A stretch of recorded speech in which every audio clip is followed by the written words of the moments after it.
तो हेलो दोस्तों, कैसे हैं आप लोग। उम्मीद करते हैं बहुत अच्छे होंगे और अपनी पढ़ाई भी बहुत ज़बरदस्त तरीके से कर रहे होंगे। तो आज हम लोग हिंदी पढ़ने वाले हैं।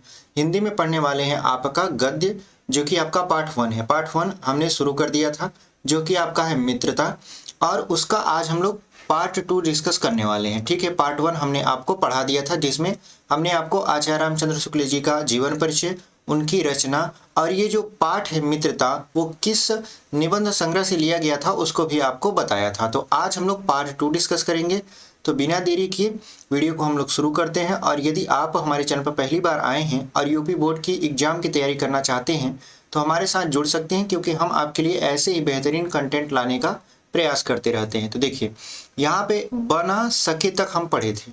आज हम लोग पढ़ेंगे आचार्य रामचंद्र शुक्ल जी आगे क्या कहते हैं कि हमारे और हमारे मित्र के बीच सच्ची सहानुभूति होनी चाहिए, ऐसी सहानुभूति जिससे एक के हानि लाभ को दूसरा अपनी हानि लाभ समझे।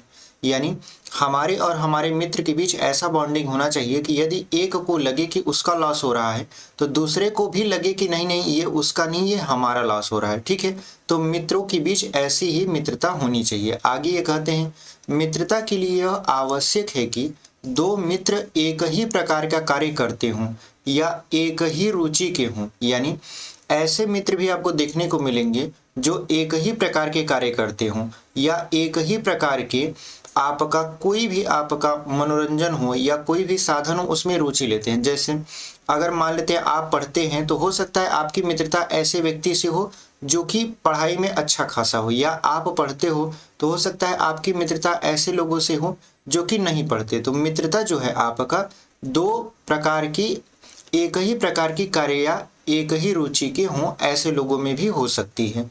इस प्रकार प्रकृति और आरक्षण की समानता भी, आचरण की समानता भी आवश्यक या वांछनीय नहीं है। यानी जरूरी नहीं है कि ये आपका एक ही प्रकृति के लोग मित्र बन सकते हैं। आगे ये बताएंगे। अभी तो ये कह रहे हैं कि एक ही प्रकार के कार्य या एक ही प्रकार के जो रुचि लेते हो, यानी एक ही प्रकार के कार्य में जो रुचि हो उसमें मित्रता हो सकती है। लेकिन आगे ये बताएंगे कि जरूरी नहीं है कि आप एक ही प्रकार के कार्य में रुचि लेते हो तो आपकी मित्रता संभव है। आप अलग अलग प्रकार के कार्य में रुचि लेते हो तब पर भी आपकी मित्रता हो सकती है। आगे ये कहते हैं, दो भिन्न प्रकृति के मनुष्यों में बराबर प्रीति और मित्रता रही है। यानी ऐसे भी लोग हैं जिनकी प्रकृति अलग है, जिनका काम अलग है, जिनका रहन सहन अलग है, लेकिन मित्रता उनमें भी देखी गई है। आगे ये उदाहरण लेते हैं कि राम धीर और शांत प्रकृति के थे, लक्ष्मण उग्र और उद्धत स्वभाव के थे। यानी जो राम भगवान थे वो तो बहुत धीर वीर गंभीर थे, लेकिन जो लक्ष्मण थे वो थोड़ा गुस्सैल तरीके के थे। फिर भी दोनों भाइयों में अत्यंत प्रगाढ़ स्नेह था। यानी दोनों में बहुत स्नेह था, मतलब यदि एक को चोट लग जाए तो दूसरे को भी दर्द होने लगता था। ऐसा प्रेम भाइयों के बीच देखा गया। उसके बाद उदार तथा उच्चासे कर्ण और लोभी दुर्योधन के स्वभाव में कुछ विशेष समानता न थी। यानी महाभारत में आपने देखा होगा कि कर्ण और दुर्योधन, कर्ण जहाँ की वो उदार महान दानी कहलाता है, वहीं आपका दुर्योधन जो कि एकदम लोभी है, जो आपका पांडवों को 5 गांव भी न दे सका और महाभारत जैसा युद्ध हो गया। तो वहां पे ये बता रहे हैं कि दुर्योधन जैसा लोभी और उच्चासे कर्ण जैसे व्यक्ति के बीच भी मित्रता हो सकती है। जरूरी नहीं है कि वो लोग एक ही प्रकृति के हों, पर दोनों की मित्रता खूब निभी, यानी दोनों बहुत अच्छे मित्र रहे। यह कोई बात नहीं है कि एक ही स्वभाव और लोगों में ही मित्रता हो सकती है। जरूरी नहीं है कि एक ही स्वभाव या एक ही व्यक्ति के बीच मित्रता हो। समाज में विभिन्नता देखकर लोग एक दूसरे की ओर आकर्षित होते हैं। जो गुण हम में नहीं है, हम चाहते हैं कि कोई ऐसा मित्र मिले जिसमें वे गुण हों।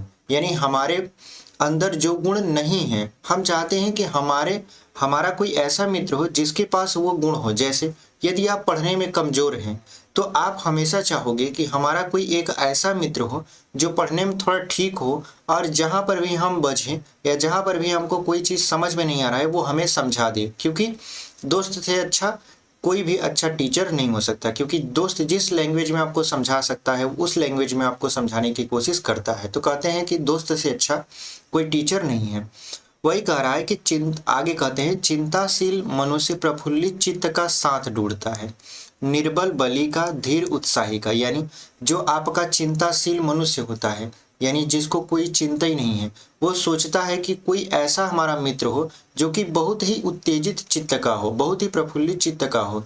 जो निर्बल है वो हमेशा बली का साथ ढूंढता है, यानी जो कमजोर है वो हमेशा ताकतवर का साथ ढूंढता है। यदि आप कमजोर हैं तो आप चाहोगे कि हमारा मित्र जो है वो थोड़ा ताकतवर रहे, नहीं तो अगर कहीं पर भी जरूरत पड़ी, लड़ाई वड़ाई हो गई, तो वहां पे वो हमारे साथ खड़ा रहे। तो ऐसा आप मित्र चाहते हो, धीर उत्साही का, जो हमेशा, देखिए ऐसे लोग मिलेंगे आपको जो हमेशा एकदम मुंह लटकाए हुए रहते हैं। तो वो हमेशा मन में यही सोचते हैं कि कोई ऐसा मित्र मिले जो हमें हंसाने का काम करे, जो हमें उत्साह दे कि नहीं ये काम करो, हम तुम्हारे साथ हैं।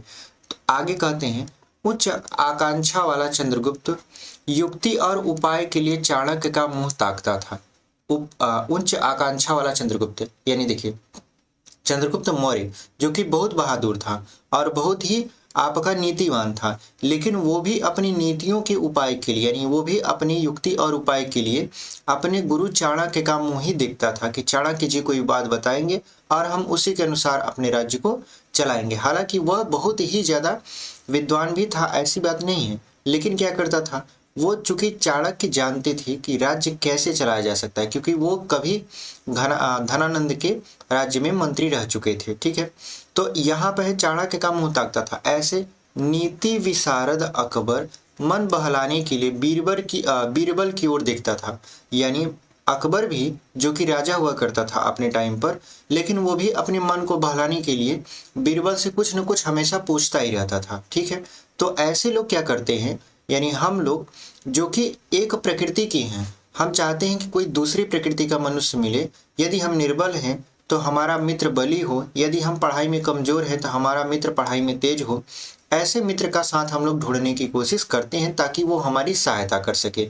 आगे देखिए, आगे ये है कि मित्र का कर्तव्य इस प्रकार बताया गया है, उच्च और महान कार्यों में इस प्रकार सहायता देना, मन बढ़ाना और साहस दिलाना कि तुम अपनी निज की सामर्थ्य से बाहर काम कर आओ। यानी आपका मित्र ऐसा होना चाहिए जो कि आपको उस समय आपको मतलब एक तरीके से सलाह दे या एक तरीके से कहे कि नहीं तुम ये काम कर सकते हो, तुम्हारे अंदर ऐसी सामर्थ्य है कि तुम अकेले ही इस काम को कर सकते हो। आगे कहता है कि यह कर्तव्य उसी से पूरा होगा जो दृढ़ चित्त और सत्य संकल्प का हो। यानी ऐसा कर्तव्य उसी से व्यक्ति से पूरा होगा जो कि दृढ़ चित्त का हो और सत्य संकल्प का हो, मतलब उसके पास संकल्प हो कि हाँ मैं ये काम कर सकता हूँ, तभी तो उसे आगे ढाढ़स दिया जा सकता है कि हाँ तुम ये कर सकते हो। जो पहले ही उदास है उसे आप क्या कहोगे कहने के लिए। तो ऐसे मित्र को हमेशा आप अपने पास रखिए जो कि आपका उत्साह वर्धन करे। इससे हमें ऐसे ही मित्रों की खोज में रहना चाहिए जिनमें हमसे अधिक आत्मबल हो।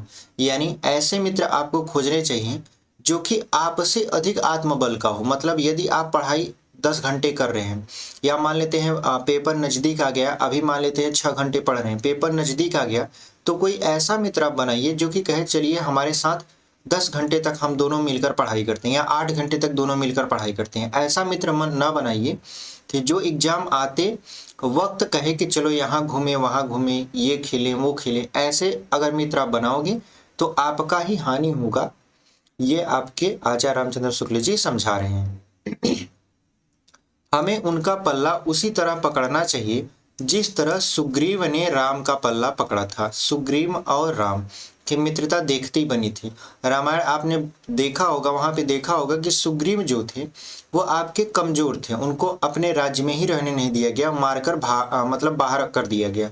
लेकिन उन्होंने क्या किया, भगवान श्री राम से आपका दोस्ती कर ली। दोस्ती करने के बाद क्या हुआ, उनका राज्य भी उनको मिल गया और सारी चीजें अच्छी हो गई। तो मित्र ऐसा होना चाहिए जो कि आपके बुरे वक्त में आपका साथ दे। फिर लिखा है, मित्र हो तो प्रतिष्ठित और शुद्ध हृदय के हों।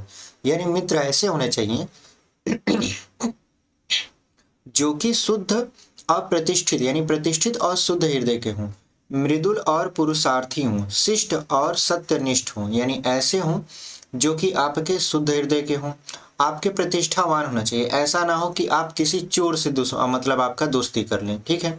चोर कहाँ प्रतिष्ठित होगा, वहां प्रतिष्ठित होगा जहां चोरों की सभा होगी, तो वहां पे वो आपका हानि ही करेगा, लाभ नहीं पहुंचाएगा। तो आप ऐसे मित्र को चुनिए जो कि समाज में प्रतिष्ठित हो। जिससे हम अपने को उनके भरोसे पर छोड़ सकें और यह विश्वास कर सकें कि उनसे किसी प्रकार का धोखा ना होगा।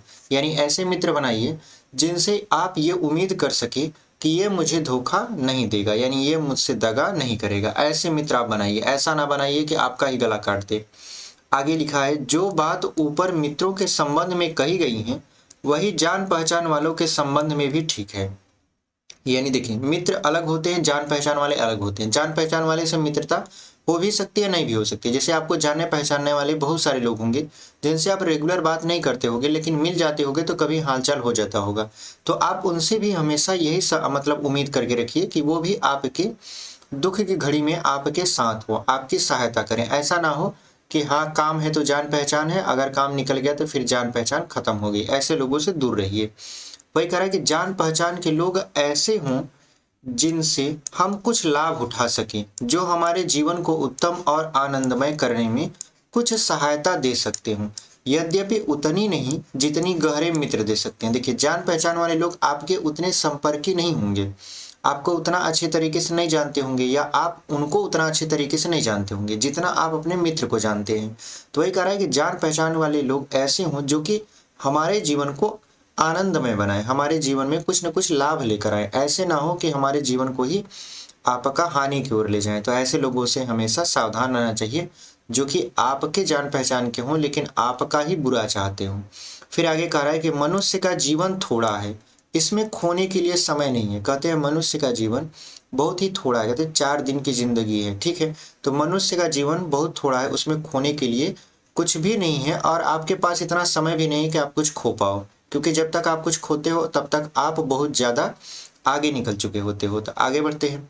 देखिए, आगे ये है कि यदि क ख और ग हमारे लिए कुछ नहीं कर सकते, न कोई बुद्धिमानी या विनोद की बातचीत कर सकते हैं, न कोई अच्छी बात बतला सकते हैं, न सहानुभूति द्वारा हमें ढांढस बंधा सकते हैं, न हमारे आनंद में सम्मिलित हो सकते हैं, न हमें कर्तव्य का ध्यान दिला सकते हैं, तो ईश्वर हमें उनसे दूर ही रखे। यानी ऐसे क ख ग यहाँ पे एग्जाम्पल लिए हैं हमारे जानने पहचानने वाले और हमारे मित्रों का नाम, ठीक है। यानी ऐसे लोग जो कि ना तो हमको बुद्धि दे सकते हैं, ना तो हमको सहायता कुछ दे सकते हैं, ना तो हमारे आनंद में सम्मिलित हो सकते हैं। मतलब जैसे अगर आप समझिए, आप अभी तैयारी कर रहे हो, बहुत अच्छे से पढ़ाई कर रहे हो, यदि आपका 90+ आ गया, मान लेते हैं 90+ आ गया, तो देखना आप कि कुछ मित्र आपके ऐसे होंगे जो कि बहुत खुश होंगे कि आपका बहुत अच्छा स्कोर आया, और कुछ ऐसे आपके मित्र होंगे जो कि उस आपके अचीवमेंट से खुश नहीं होंगे और अपने आप को कोसेंगे आपके सामने ही और कहेंगे कि काश मेरा भी इतना आया होता, ठीक है। तो ऐसे मित्रों से दूर रहिए, क्योंकि वो आगे चलकर आपको कहीं न कहीं धोखा देने वाले हैं। तो यही आपके आचार्य रामचंद्र शुक्ल जी इस मित्रता नामक निबंध में समझा रहे हैं। हमें अपने चारों ओर जड़ मूर्तियां सजाना नहीं है, मतलब हमें ऐसे लोगों से दूर रहना है जो कि हमारे किसी काम के नहीं हो। ऐसे लोगों का पास रखने से क्या मतलब है, तो उनको यहाँ पे शुक्ल जी जड़ मूर्ति का नाम दिए हैं। आजकल जान पहचान बढ़ाना कोई बड़ी बात नहीं है, सही बात है, आजकल जान पहचान बढ़ाना कोई बहुत बड़ी बात नहीं है। कोई भी युवा पुरुष अनेक ऐसे युवा पुरुषों को पा सकता है जो उनके साथ थिएटर देखने जाए, नाच रंग में जाएंगे, सैर सपाटे में जाएंगे, भोजन का निमंत्रण स्वीकार करेंगे। यदि ऐसे जान पहचान के लोगों से कुछ हानि नहीं होगी तो लाभ न होगा। यानी ऐसे लोग जो आपको कहेंगे कि चलो यहाँ घूमने चलते हैं, चलो यहाँ पर मेला लगा है वहाँ घूम लेते हैं, सैर सपाटा करते हैं, कहेंगे चलो दोस्त के यहाँ निमंत्रण है उसके यहाँ चलते हैं। तो ऐसे लोग अगर आपको कुछ लाभ नहीं पहुँचाएंगे, तो आप अगर ऐसे लोग आपको हानि नहीं पहुँचाएंगे तो उनसे कोई लाभ की अपेक्षा भी आप नहीं कर सकते। यदि हानि होगी तो बड़ी भारी होगी। यानी यदि आप ऐसे लोगों के साथ में फंसेंगे तो बहुत ही मतलब बड़ी कीमत आपको चुकानी पड़ेगी। वही कह रहे हैं, सोचो तो तुम्हारा कितना नष्ट होगा, यानी तो तुम्हारा जीवन कितना नष्ट होगा यदि आप इसे गहराई से सोचो।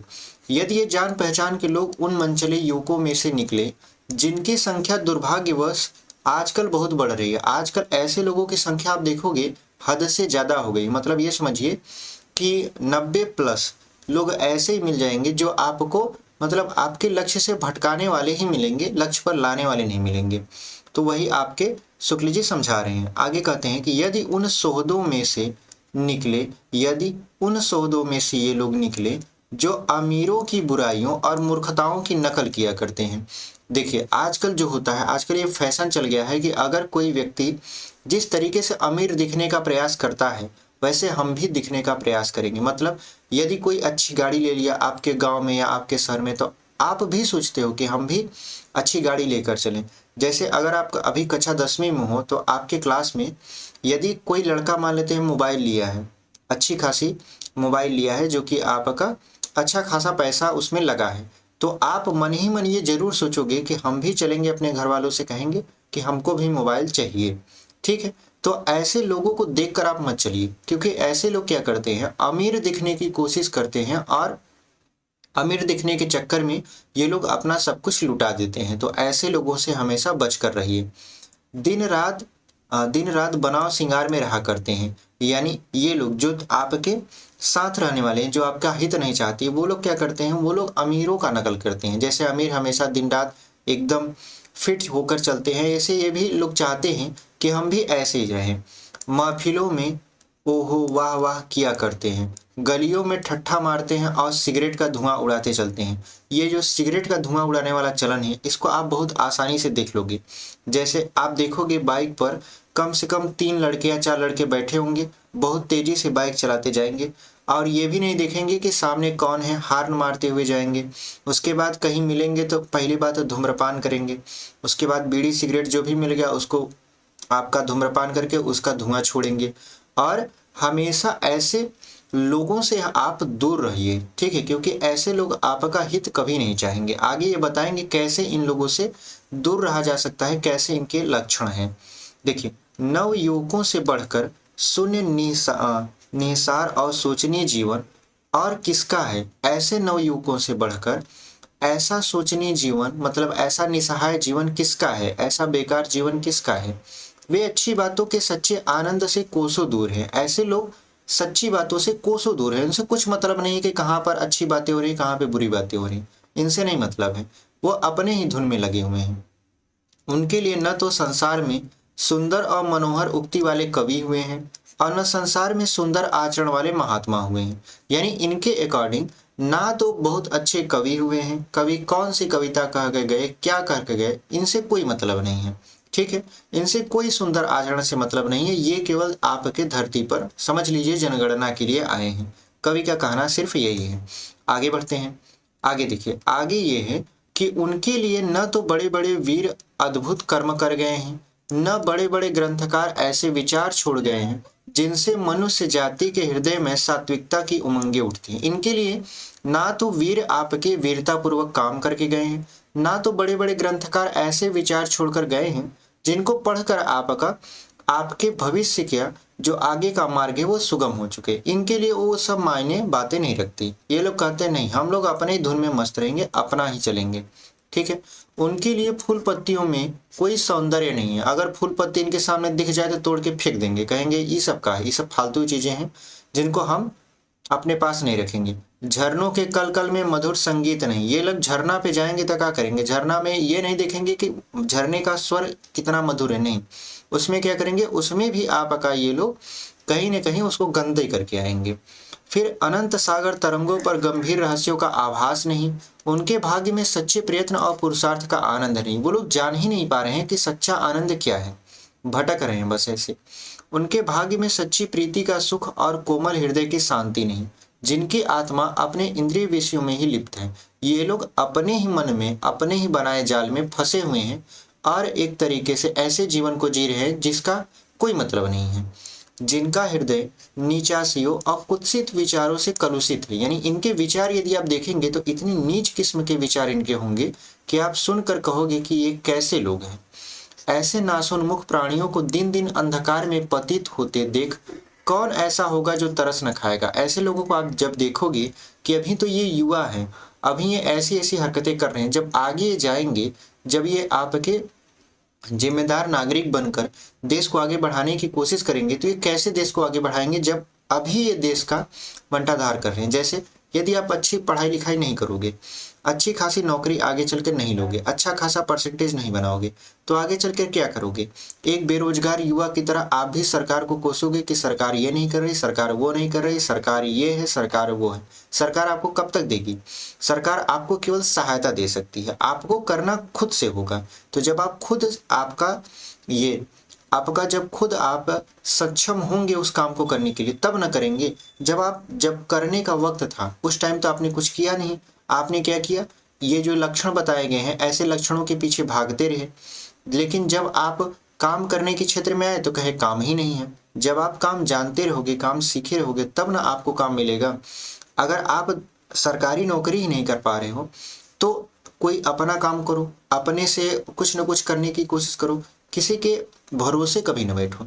ऐसा यहाँ पे ये कह रहे हैं कि ऐसे प्राणियों को दिन दिन अंधकार में पतित होते देख ऐसा कौन होगा जो तरस न खाएगा। ऐसे लोगों के ऊपर आपको तरस क्यों नहीं आएगी? क्योंकि आप जानते हो कि ये लोग क्या करते हैं, ये लोगों का भविष्य एकदम अंधकार में जा रहा है। उसे ऐसे प्राणियों का साथ न करना चाहिए, यानी ऐसे लोगों का साथ तो बिल्कुल नहीं करना चाहिए। यहाँ पे उन्होंने मतलब एग्जाम्पल लिया है कि मकदूनिया का जो बादशाह डेमेट्रियस था, कभी कभी राज्य का सब काम छोड़ अपने ही मेल के 10-5 साथियों को लेकर विषय वासना में लिप्त रहा करता था। एक बार बीमारी का बहाना करके इस प्रकार वह अपने दिन काट रहा था। इसी बीच उसका पिता उससे मिलने गया और उसने एक हंसमुख जवान को कोठरी से बाहर निकलते देखा। जब पिता कोठरी के भीतर पहुंचा तब डेमेट्रियस ने कहा, ज्वर ने मुझे अभी छोड़ा है। पिता ने कहा, हाँ ठीक है, वह दरवाजे पर मुझे मिला।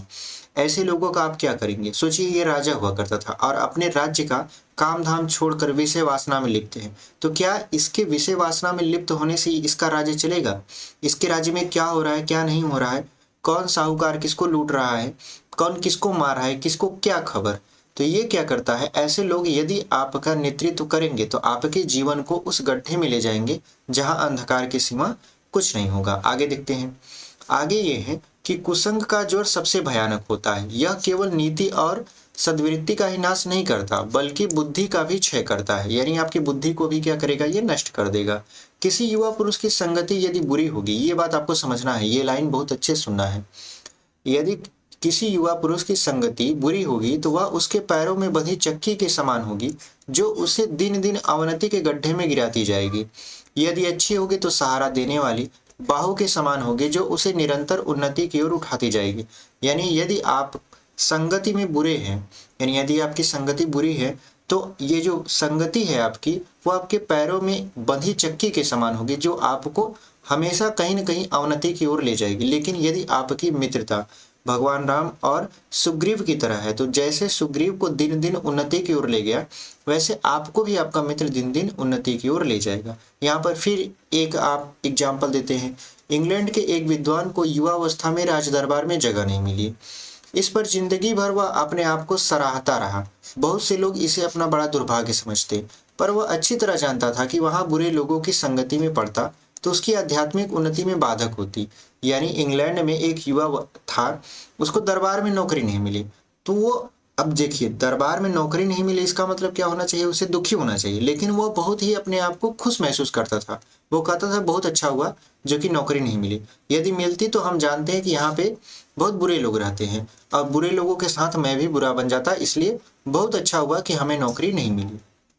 अब यहाँ पे देखिए, बहुत से लोग ऐसे होते हैं जिनके घड़ी भर के सांस से भी बुद्धि भ्रष्ट हो जाती है। आपके बहुत सारे लोग ऐसे होंगे जो आपसे बहुत ज़्यादा नहीं बात करेंगे, मुश्किल से मुश्किल 2 या 4 मिनट आपसे बात करेंगे, लेकिन वो ऐसी बातें आपको बोल देंगे जो आपके दिमाग से हटेगी ही नहीं, यानी आप बार बार उसी के बारे में सोचते रहोगे। तो ऐसे लोगों से देखिए, यहाँ पे कहा क्योंकि उतने ही बीच में ऐसी ऐसी बातें कही जाती हैं जो कानों में ना पड़नी चाहिए, मतलब ऐसी बातें जो कि आपको सुननी नहीं चाहिए लेकिन आपको वो सुना रहा है। चित्त पर ऐसे प्रभाव पड़ते हैं जिनसे उनकी पवित्रता का नाश हो जाता है, मतलब आपके चित्र पर ऐसा वो प्रभाव डालेगा कि आप बार बार उसी बुरी बात को सोचोगे जिसको आपको नहीं सोचना चाहिए। बुराई अटल भाव धारण करके बैठती है। देखिए, बुरी बातें हमेशा आपको बहुत ज़्यादा अट्रैक्ट करती हैं, ठीक है, यानी आप अच्छी बातों को तो बहुत ज़्यादा बार रट के याद करते हो लेकिन बुरी बात तुरंत ही याद हो जाती है। वो माइंड है, माइंड हमेशा बुरी बातों को ही ज़्यादा एक्सेप्ट करता है, इसलिए हमको अच्छी बातें पढ़नी पड़ती है, बार बार रिवीजन करना पड़ता है। बुरी बात को आप कभी रिवीजन किए हो? नहीं। किसी को यदि गाली गलौज देना हो तो आप उसका रिवीजन करते हो? नहीं। किसी को बुरा भला कहना हो रिवीजन करते हो? नहीं। तुरंत मुंह से निकला आप कह दिए। लेकिन यदि आपको कह दिया जाए कि आचार्य रामचंद्र शुक्ल जी का जीवन परिचय बताइए, तो आप क्या करोगे? उसको पहले एक बार पढ़ोगे, फिर याद करोगे, फिर लिखोगे, उसके बाद कहोगे आप पूछिए आप बता देंगे, ठीक है। उसमें में से भी यदि आप बताओगे तो कुछ ना कुछ ऐसे शब्द होंगे जिसे आप भूल जाओगे। तो अच्छी बातें जो होती हैं वो हमेशा आपको दिमाग में बैठानी पड़ती है, जबकि बुरी बातें क्या होती हैं, हमारे दिमाग में ऑटोमेटिक बैठती चली जाती हैं। तो ऐसी बातों से हमें दूर रहना है। फिर लिखा है बुरी बातें हमारी धारणा में बहुत दिनों तक टिकती हैं। आपको बताया ना कि बुरी बातें जो होती हैं हमारे माइंड में बहुत जल्दी बैठती हैं और बहुत दिन तक रहती हैं, वो जल्दी जाती नहीं है, ठीक है। आगे देख लेते हैं। आगे ये है कि इस बात को प्रायः सभी लोग जानते हैं कि भद्दे व फूहड़ गीत जितनी जल्दी ध्यान पर चढ़ते हैं उतनी जल्दी कोई गंभीर या अच्छी बात नहीं।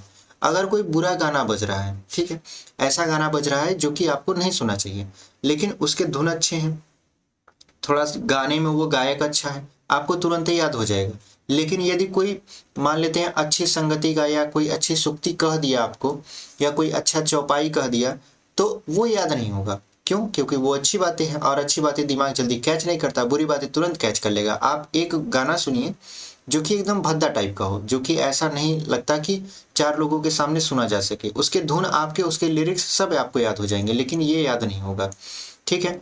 लिखिए, एक बार एक मित्र ने मुझसे कहा कि उसने लड़कपन में कहीं से एक बुरी कहावत सुन पाई थी, जिसका ध्यान वह लाख चेष्टा करता है कि न आए, पर बार बार आता है। जिन भावनाओं को हम दूर रखना चाहते हैं, जिन बातों को हम याद नहीं करना चाहते, वे बार बार हृदय में उठती हैं और बेधती हैं। यानी जो बातें हम नहीं चाहते कि याद आए, वो बातें हमको याद आएंगी और हमें परेशान करेंगी, और वो बातें जब तक हम सोचेंगे तब तक हम परेशान रहेंगे। और ऐसी बातचीत अगर हम सोचते भी हैं कि न सोचे, फिर भी हमारा दिमाग उन्हीं बातों को सोचता है। अतः तुम पूरी चौकसी रखो, यानी आपको कह रहे हैं कि आप एकदम चौकसी रखिए, आप एकदम तैयार रहिए इन सब चीज़ों से लड़ने के लिए। ऐसे लोगों को कभी साथी न बनाओ जो अश्लील, अपवित्र और फूहड़ बातों से तुम्हें हंसाना चाहें। कभी कभी क्या होता है, जैसे कॉमेडियन होते हैं, आप देखे होंगे यूट्यूब पर, वो क्या करते हैं, कभी कभी गाली गलौज देंगे, ठीक है, यानी ऐसे ऐसे शब्द बोल देंगे जिसको आपको सुनना नहीं चाहिए, लेकिन आप क्या करते हो, उसी पर ठाके मार के हंसते हो, और वो बातें आपको दिमाग में याद आ जाती हैं। मतलब आप देखिए वीडियो, उसके बाद क्या किए, अपने मित्र को भी जाकर उसको बताया कि देखो ये यूट्यूबर ऐसे ऐसे बोल रहा था, ऐसे ऐसे कर रहा था, बहुत मजा आया। लेकिन वो एक्चुअल में क्या है, वो एक्चुअल में वो आपको बुरी संगति में ले जा रहा है, वो आप जाने अनजाने। आप देखिए, एक बात नोटिस किए होंगे कि लड़का जो है, यानी आपके आसपास जो लड़के होंगे, वो किसी के संपर्क में नहीं आते होंगे, लेकिन यदि वो दिन भर मोबाइल चलाते होंगे तो उनको गाली ऑटोमेटिक उनके शब्द पर आ जाती है। कारण क्या है? कारण ये है कि ऐसे कंटेंट वो देख रहे हैं जिनमें गाली भर भर के है और उनको अच्छा लग रहा है। ऑटोमेटिक अगर किसी से उनका लड़ाई झगड़ा हुआ तो वो क्या करेंगे, तुरंत उसी गाली का प्रयोग करेंगे जिस गाली को उसने उन वीडियोज में देखा था। तो ऐसे लोगों से एकदम दूर रहिए। अब सोचिए सोशल मीडिया में, कि सोशल मीडिया का पावर देखिए कि आपको किसी मित्र की जरूरत नहीं पड़ी, बुरी मित्र की जरूरत नहीं पड़ी, फिर भी वो वीडियो आपका बुरा मित्र बन गया, वो आपको वो सारी चीजें सिखा दिया। आजकल देखिए इंस्टाग्राम पे रील चल रहा है, ऐसी ऐसी बातें बोल रही हैं, ऐसे ऐसे चित्र दिखाए जा रहे हैं जिसको आपको देखना नहीं चाहिए, बट आप देख रहे हो, आपको आनंद आ रहा है, और वही आप लोगों से बता भी रहे हो कि देखो इस पेज को तो हमने ऐसे देखा था, इस पेज पर जाओ तुमको ये मिलेगा। अच्छी बातें आप कुछ भी नहीं देख रहे हो। तो ऐसे लोगों से सावधान रहो, अपने आप को संभालो, क्योंकि आपका जो जीवन है वो अगर एक बार अंधेरे में चला गया, फिर दोबारा वो उजाले में नहीं आ सकता, क्योंकि दोबारा उजाले में लाने के लिए आप बहुत आगे निकल चुके होंगे। आपको ऐसे ही मित्र मिलेंगे जो आपको और अंधेरे में ले जाएंगे। अभी ये बताएंगे कीचड़ का एग्जाम्पल लेकर। देखिए, सावधान रहो, ऐसा ना हो कि पहले पहल तुम इसे एक बहुत सामान्य बात समझो। सोचो कि एक बार ऐसा हुआ है, फिर ऐसा ना होगा। जैसे अगर आप किसी वीडियो को देखें जिसमें अश्लील कंटेंट है या गाली गलौज है, तो आप सोचोगे अरे हो गया, ठीक है, पहली बार देखे हैं, अब ऐसा ना होगा। तो ऐसी पहली बार से ही सब सारी चीजें शुरू होती हैं। अच्छी संगति भी पहली बार होती है, बुरी संगति भी पहली बार होती है। तो आप चौकसी रखिए, आप मतलब अपने आप को एकदम तैयार रखिए कि ऐसे लोगों से बिल्कुल बच के रहना है। तुम्हारे चरित्र बल पर ऐसा प्रभाव पड़ेगा कि ऐसी बातें बकने वाले आगे चलकर आप सुधर जाएंगे। नहीं, ऐसा नहीं होगा। यानी आप तो पहली बार ऐसे सोचोगे कि ठीक है, कोई बात नहीं है, आगे चल के तो सुधर ही जाएगा, आज किसी को गाली दे दी है, कल नहीं देंगे, आप हो गया, ठीक है। लेकिन ऐसा नहीं होगा, आप दोबारा भी वही चीजें करोगे क्योंकि वो आपके दिमाग में बैठ चुका है। आगे देखिए क्या कहते हैं, आगे कहते हैं कि जब एक बार मनुष्य अपना पैर कीचड़ में डाल देता है, हमने कहा ना अभी ये कीचड़ वाला एग्जाम्पल देंगे, तो देखिए वही कह रहे हैं कि जब एक बार मनुष्य अपना पैर कीचड़ में डाल देता है तब फिर यह नहीं देखता कि वह कहाँ और कैसी जगह पैर रखता है, क्योंकि वो सोचता है अरे कीचड़ ये तो है, एक बार पैर गंदा हो चुका, अब चाहे गंदा हो चाहे बढ़िया हो, चले हम कीचड़ में ही चलने लगता है। और कीचड़ का मतलब होता है आपके भविष्य का अंधकार, जो कि आपको अंधकार की तरफ ले जा रहा है, इससे दूर रहना है। हम बार बार आपको यही समझा रहे हैं और आपके आचार्य चंद्र शुक्ल जी भी यही समझा रहे हैं आपको। धीरे धीरे उन बुरी बातों में अभ्यस्त होते होते तुम्हारी घृणा कम हो जाएगी। जैसे यदि आप पहली बार गाली दोगे तो या पहली बार आप किसी को मान लेते थप्पड़ मारोगे तो आपको बहुत ग्लानि महसूस होगी, कहोगे हमने ऐसा क्यों कर दिया, क्यों उसे थप्पड़ मारा, नहीं मारना चाहिए था। लेकिन यदि आप बुरी संगति के लोग में रहते हैं, मतलब ऐसे लोगों की संगत में रहते हैं जो कि लड़ाई झगड़ा करते हैं, तो आप क्या करोगे, दोबारा किसी को थप्पड़ मारोगे, तिबारा मारोगे, ऐसे धीरे धीरे जो आत्मग्लानि आपका होगा वो कम हो जाएगा। यानी आपकी घृणा जो है धीरे धीरे वो खत्म हो जाएगी। आप अभ्यस्त हो जाओगे कि नहीं, कोई अगर आपसे तू या मैं करता है तो आप उसे क्या करते हो, थप्पड़ तुरंत मार देते हो। ये थप्पड़ का एग्जाम्पल हम बता रहे हैं, बहुत सरल एग्जाम्पल, हालांकि आप समझ सकते हो कैसे कैसे एग्जाम्पल हो सकते हैं। पीछे तुम्हें उनसे चिढ़ना मालूम होगी, यानी ऐसा लगेगा अब धीरे धीरे आपका घृणा कम हो रहा है तो आपको चिढ़ भी नहीं होगा, आपको आत्मग्लानि भी नहीं होगी, आपको अच्छा लगेगा कि अरे हाँ ठीक है, हमने तो मार दिया उसको। क्योंकि तुम यह सोचने लगोगे कि चिढ़ने की बात ही क्या है, मतलब आप सोचोगे ठीक है थप्पड़ ही तो मारा है, थोड़ी ने उसका सर फोड़ दिया है, आप ऐसा सोचोगे। तो लेकिन ऐसा आपको नहीं सोचना है, ठीक है, क्योंकि ये दिमाग है और दिमाग यदि एक बार निगेटिव चीज़ों के पीछे पड़ जाता है तो फिर उसको पॉजिटिव लाने में बहुत ज़्यादा आपको मेहनत करनी पड़ेगी। यहाँ पे लिखा है तुम्हारा विवेक कुंठित हो जाएगा, मतलब तुमको सही और गलत की पहचान ही नहीं रहेगी, तुमको लगेगा सब सही तो है, तुम्हें भले बुरे की पहचान न रह जाएगी। अंत में होते होते तुम भी बुराई के भक्त बन जाओगे, तुम भी बन जाओगे वही जो बुरे लोग हैं। यानी आप भी किसी को गाली दोगे, आप भी किसी को मारोगे, कोई कुछ कहेगा तो उल्टा जवाब दोगे, ऐसे आप बन जाओगे, ऐसे लोगों के चक्कर में रहोगे तब, ऐसे लोगों के चक्कर में बिल्कुल नहीं रहना है। अतः हृदय को उज्जवल और निष्कलंक रखने का सबसे अच्छा उपाय यही है कि बुरी संगत के छूत से बचो। जैसे कोरोना क्या था, एक छूत की बीमारी थी, छुआछूत का ही बीमारी तो था, एक दूसरे से यदि हाथ टच हो जाए या किसी को ऐसे छू दो हो जाता था, ऐसे ये जो बुरी वाली चीज है ये भी एक छूत की ही बीमारी है, ठीक है, क्योंकि यह कब आपके अंदर आ जाएगी आपको खुद नहीं पता चलेगा। फिर यहाँ पे ये कहते हैं कि यह पुरानी कहावत है कि काजल की कोठरी में कैसो हूँ सयानो जाए, एक लीक काजल की लागी है पै लागी है। यानी यदि आप काजल की कोठरी में जाओगे तो अगर आप कहोगे कि आपको तो एक ही लीक लगी है, लेकिन आप क्या कहोगे, लोग क्या सोचेंगे, ये तो काजल की कोठरी से होकर आया है, मतलब करीखा वाली फैक्ट्री से होकर आया है, यानी ऐसे जगह से आया है जहां पर दाग धब्बे ज्यादा लगते हैं, तो हम मान ही नहीं सकते कि इसके एक ही धब्बे हैं।